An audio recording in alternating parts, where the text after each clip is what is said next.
पेंच आपको अपडेट करेंगे हमारे नुमाइंदे मुमताज़ मुनीर सहोत्रा की रिपोर्ट के मुताबिक माहिर तालीम यूरोप सईद बुलकरनैन शाह ने नए साल पर अपने खुसूसी पैगाम में कहा है कि अगर हम गुज़रे साल की कारगुजारी को सामने रखते हुए अपनी आइंदा की हिकमत अमली बनाएंगे तो यकीनन ये हमारे लिए मुफीद साबित होगा।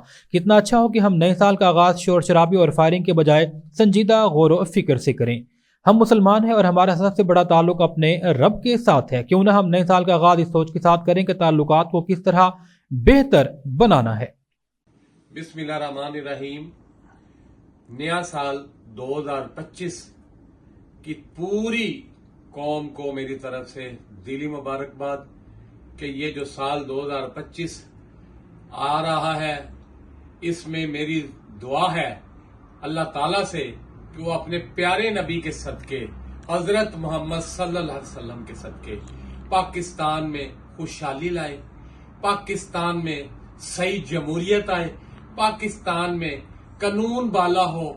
मैं समझता हूं कि इस वक्त पाकिस्तान को 2025 में तरक्की की तरफ जाना है और ये दुआ है हमारी, क्योंकि हमने बहुत सी तकलीफें सहली हैं। और मेरी दुआ है हमारे मजलूम फलस्तीनी जो हैं, कश्मीरी हैं, जो कैद वाली जिंदगी समझे गुजार रहे हैं, जिनके ऊपर जुल्म हो रहे हैं, 2025 उनके लिए आजादी और खुशी का साल हो। आमीन।